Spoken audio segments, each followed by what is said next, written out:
The courtroom was silent, tension thick enough to slice with a knife. Then, the small voice of a toddler shattered the stillness. Standing beside her mother at the witness stand, the 3-year-old pointed directly at a decorated police officer seated across the room and uttered just 2 words: "Bad man." What followed unraveled a web of lies, corruption, and betrayal that no one in the courtroom was prepared for. This was supposed to be an open and shut custody hearing. A single mother fighting to protect her child. A police officer testifying on behalf of the father.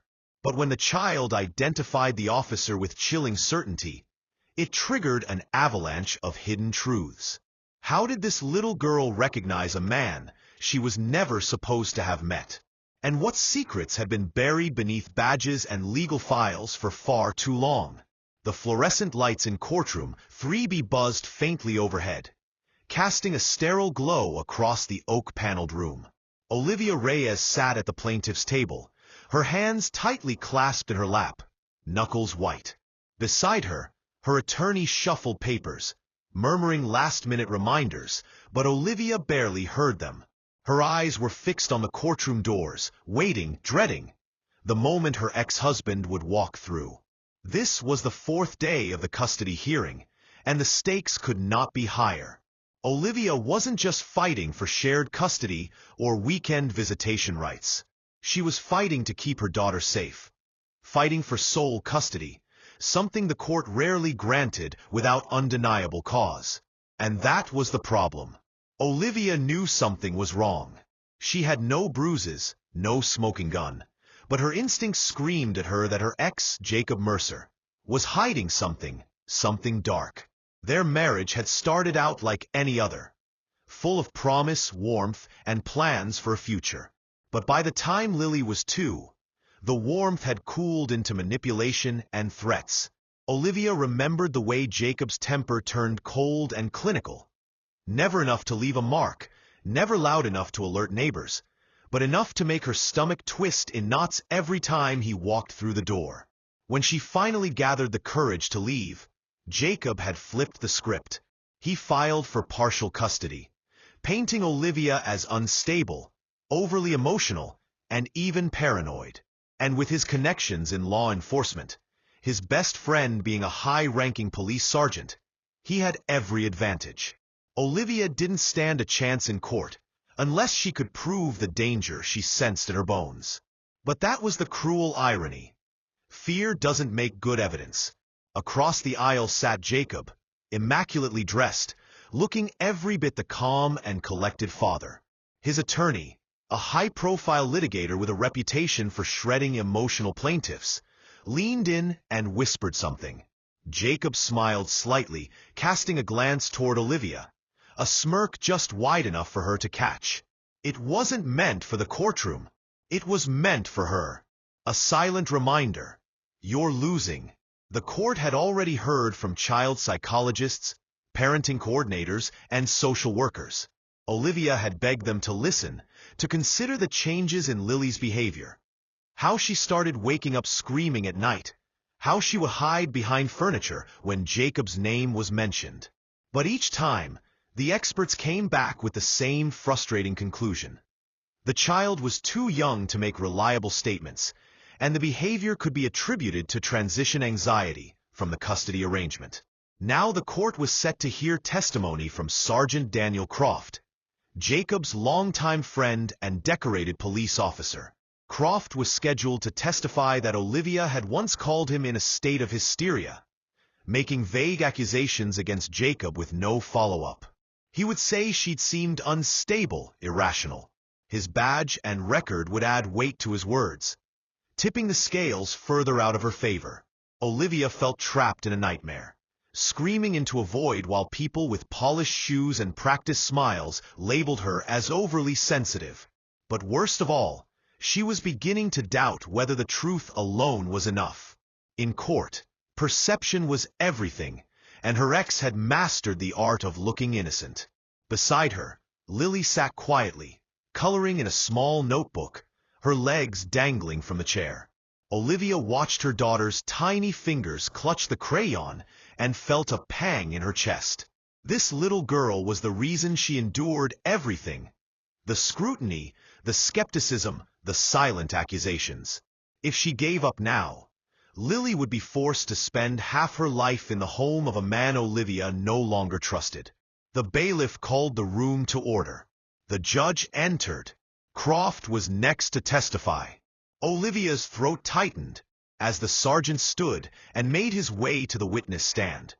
Olivia instinctively pulled Lily a little closer. She felt a ripple in her daughter's body, something subtle but unmistakable. Lily had stopped coloring. Her small eyes had locked onto the tall man in uniform walking across the room. And then Olivia saw something that would haunt her forever. Lily's expression shifted. Her lip trembled, and without warning, she pointed a tiny finger toward the man in uniform and whispered two chilling words. "Bad man." Gasps rippled through the courtroom. Croft froze in his tracks. The judge banged her gavel. Order in the court. But nothing could undo what had just happened. Olivia stared at her daughter, shocked. Lily had never seen Croft before. Not to her knowledge. So how did she recognize him? And why was she afraid?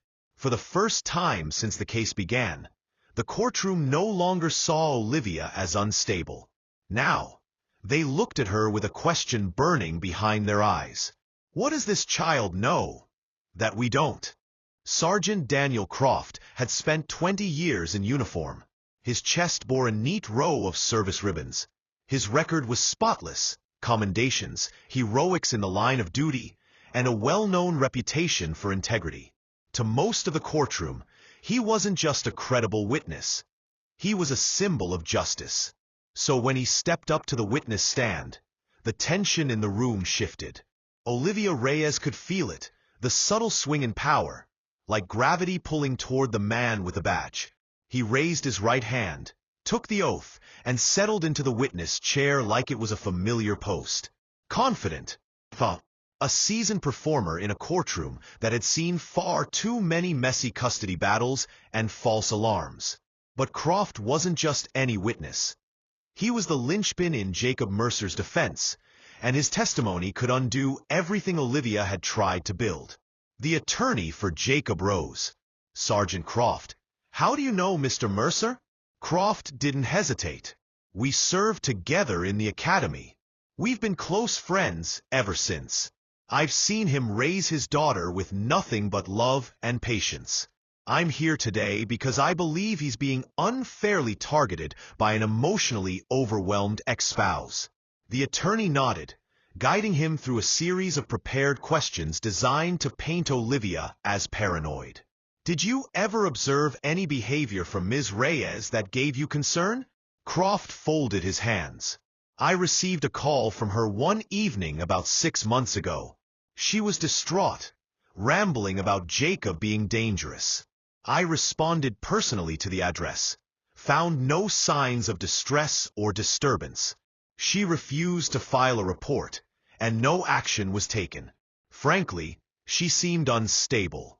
The word hung in the air like smoke. Olivia clenched her jaw, her fingers trembling under the table. It was a twisting knife. How he said it: calm, measured, gentle, like he was protecting the court from a sad, broken woman. He even softened his tone, as if she were an unstable pet that needed to be put down gently. And it worked. Heads in the courtroom began to nod almost imperceptibly. Then came the next question. "Did you have any reason to believe Mr. Mercer posed a threat to his child?" Croft shook his head solemnly. "None whatsoever. Jacob has always been a responsible father. I've never witnessed or received reports of any inappropriate conduct. If anything, he's the one who's been harassed by Ms. Reyes's repeated attempts to control the narrative. It was a surgical character assassination. No yelling, no dramatic claims, just death by reputation." Olivia looked down at Lily, seated quietly beside her, hugging a small stuffed rabbit. This was who they were fighting for. And now, in front of a judge, the law was turning its back on them. Then it happened. Just as the next question was about to be asked, A whisper pierced the silence. "Bad man." Every eye turned. It hadn't come from the attorneys or the witness stand. It had come from the smallest voice in the courtroom. Lily. She was pointing directly at Sergeant Croft. "Bad man," she said again, louder this time, her finger unwavering. Gasps rippled across the room. Croft blinked, startled, a flicker of something crossing his face. Was it confusion? Fear? The judge pounded her gavel. "Order! Order in the court." But the order was already broken. The bailiff moved toward the bench, but the damage had been done. A child, barely 3 years old, had just interrupted testimony to identify a police officer, unprompted, as someone she feared. Olivia was frozen in place, her breath caught somewhere between panic and disbelief. The judge peered over her glasses, eyes narrowed. "Ms. Reyes, did you coach your child to say that?" "No, Your Honor," Olivia said instantly, her voice steady despite the chaos in her chest. "She's never seen him before." Not knowingly. Croft shifted uncomfortably in the chair. I've never interacted with the child," he said, but his voice had lost its edge. "This is clearly a mistake. Children say strange things under stress." But no one seemed convinced. Not anymore. The judge turned to the court clerk. "Pause the hearing. I want a sidebar. Counsel, approach." The attorneys gathered at the bench. Olivia watched Jacob's lawyer whisper furiously while shooting glances at Croft. Whatever confidence they had, it was crumbling. The judge's tone, low but firm, carried the weight of the moment. Whatever she said next would determine whether the courtroom dismissed Lily's words as childish nonsense or took them as a cry for help.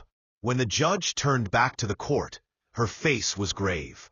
"This court will take a brief recess.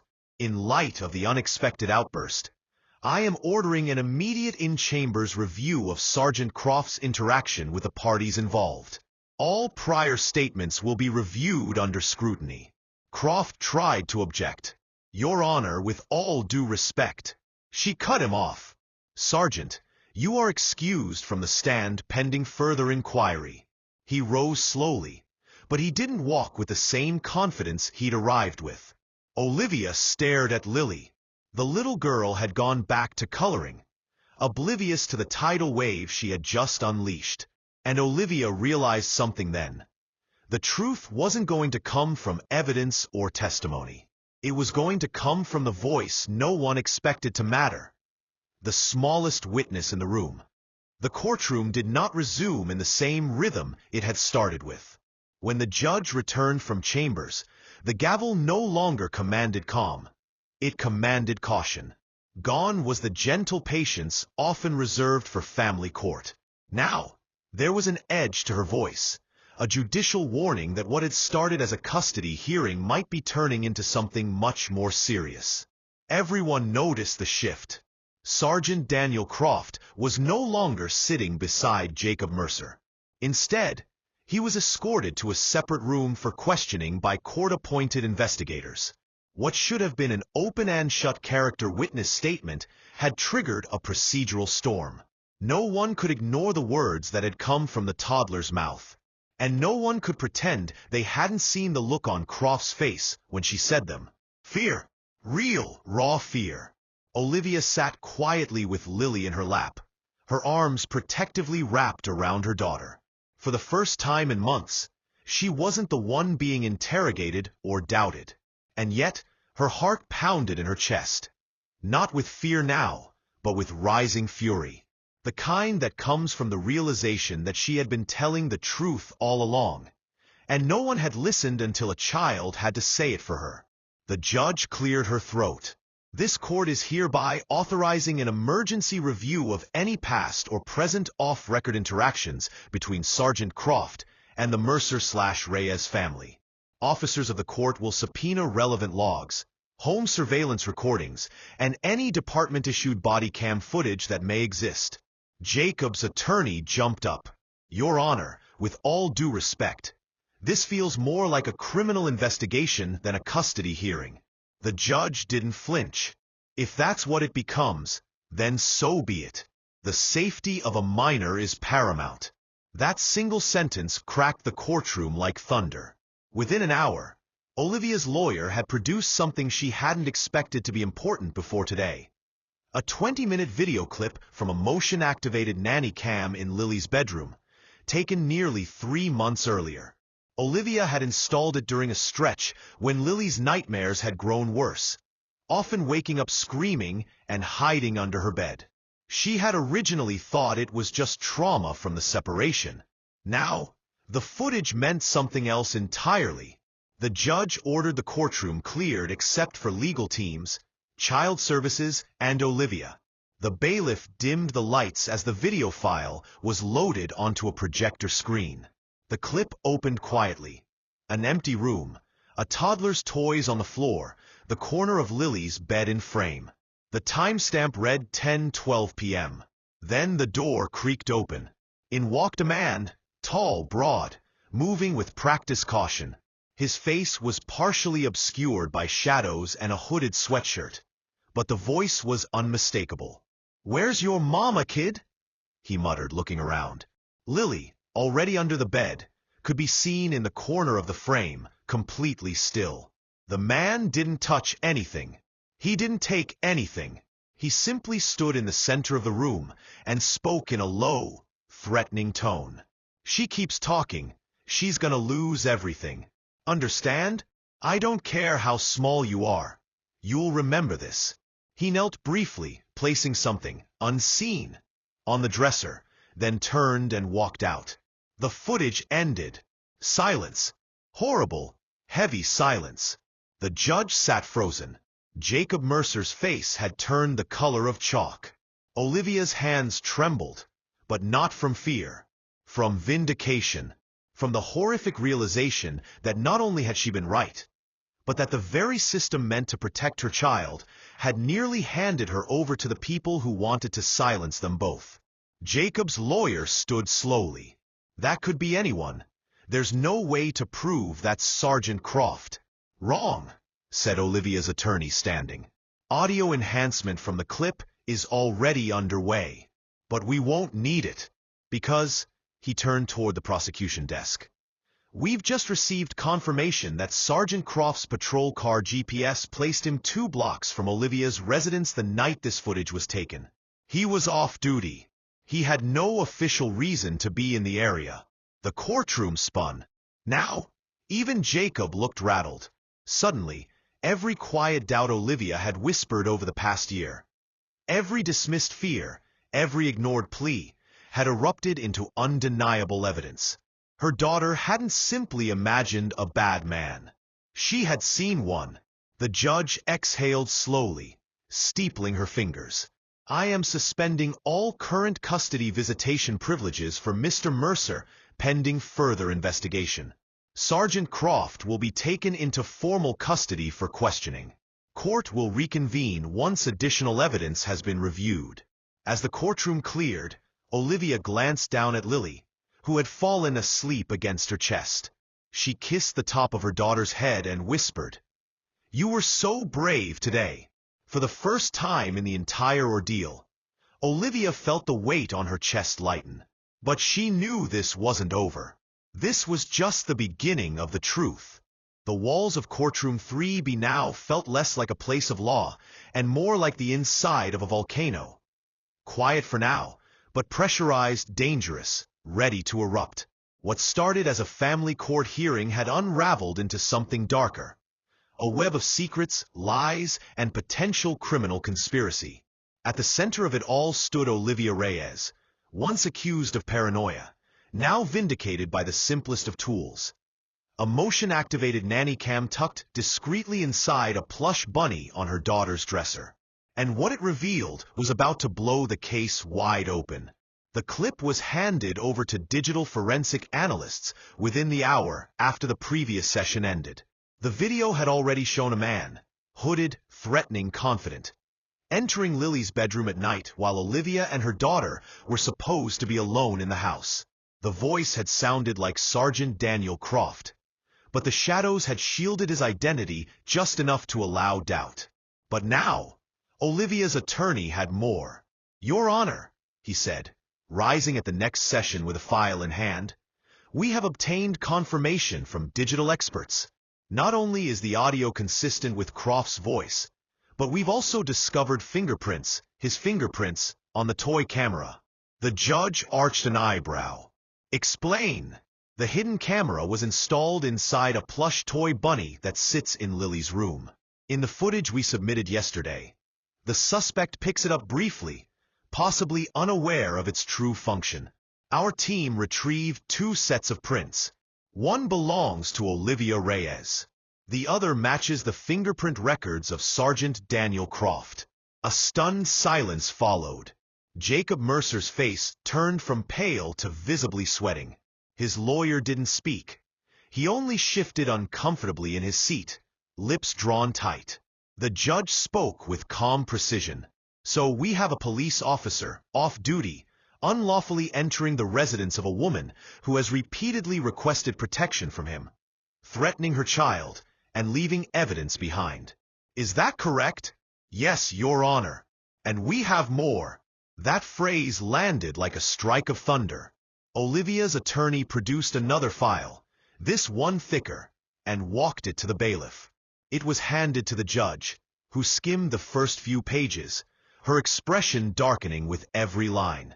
"These are transcripts of recorded conversations between Croft and Jacob Mercer," the attorney explained, "taken from Croft's own phone, unlocked under a search warrant obtained after yesterday's proceedings. The recordings detail multiple incidents of Croft visiting Olivia's home, surveilling her movements, and, quote, putting pressure on her to make the case go away." The courtroom, once again, erupted into gasps.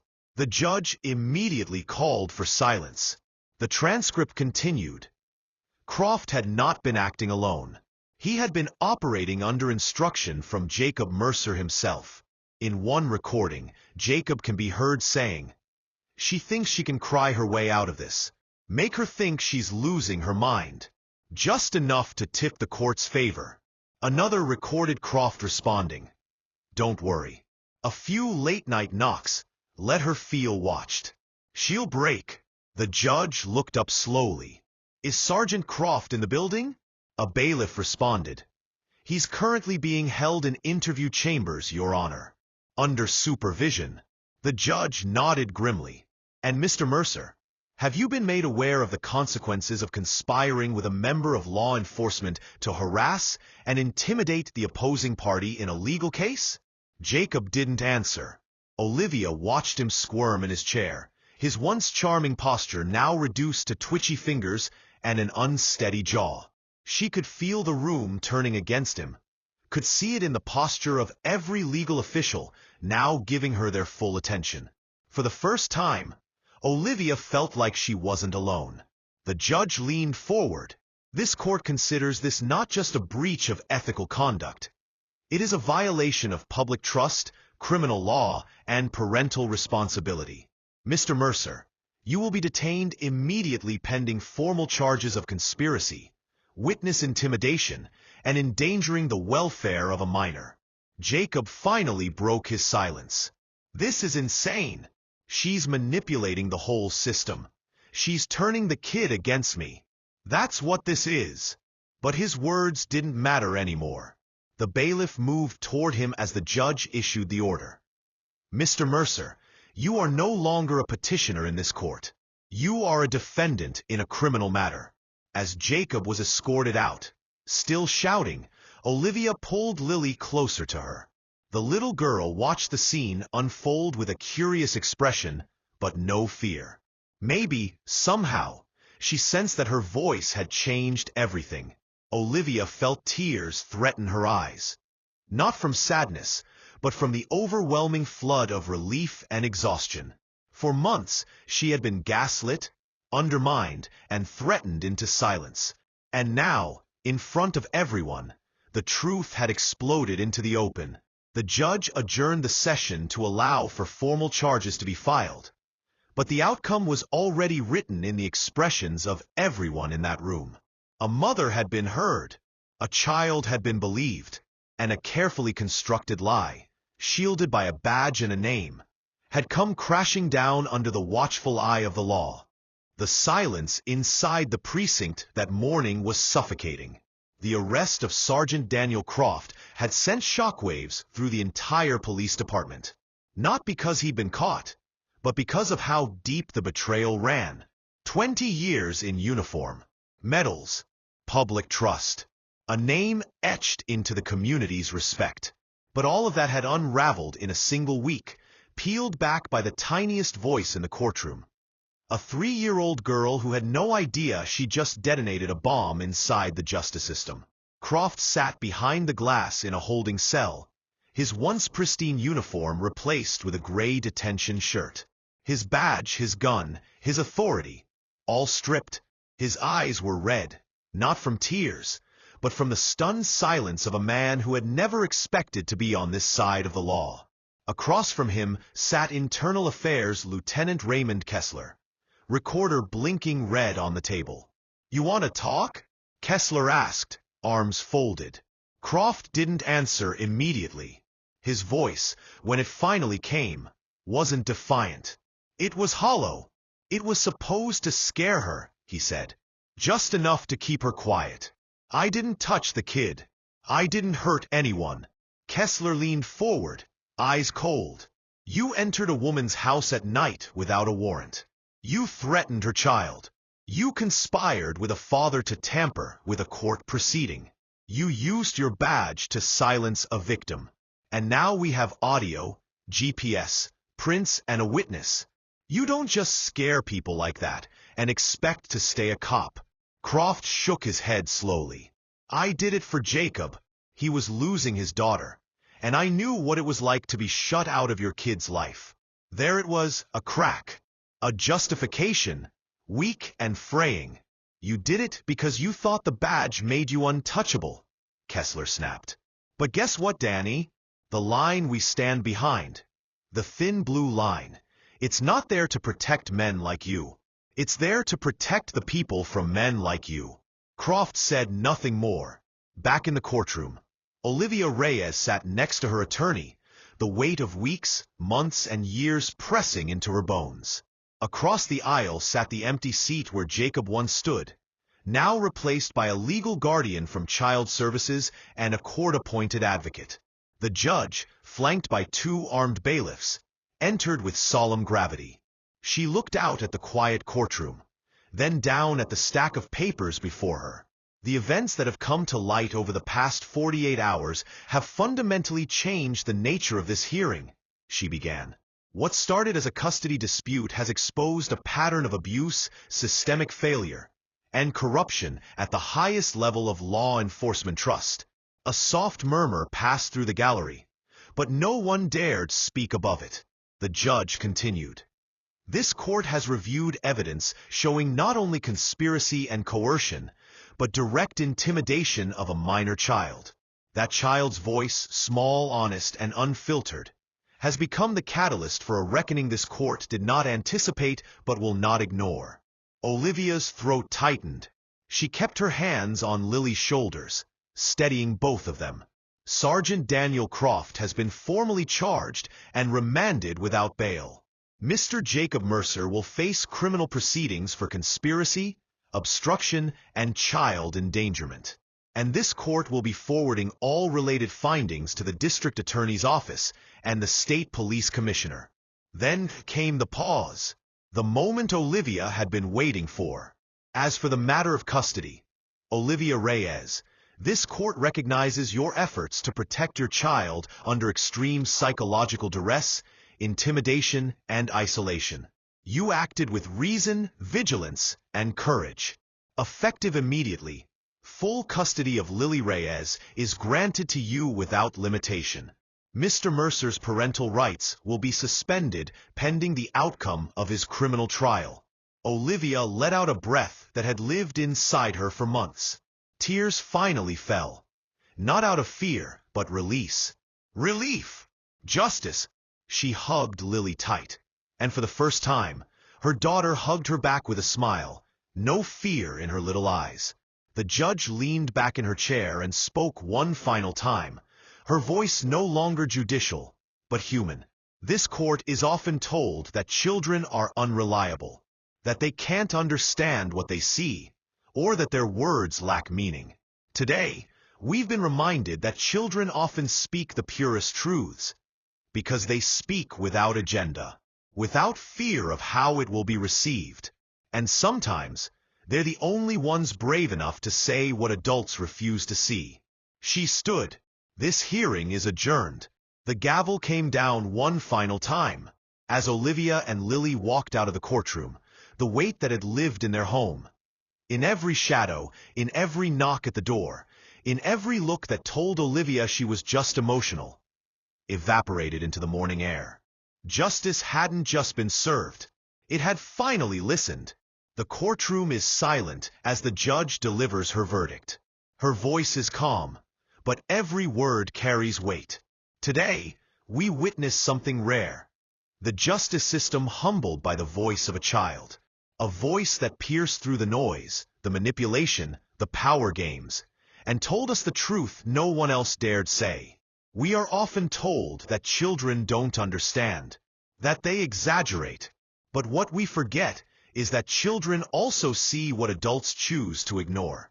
In this courtroom, one child spoke 2 words, and those words unraveled a lie wrapped in badges, bias, and betrayal. To Sergeant Croft, you dishonored the oath that gave you power, and you used it not to protect the innocent, but to terrorize them. You are hereby remanded to stand trial for your actions, not just for what you did, but for the trust you shattered.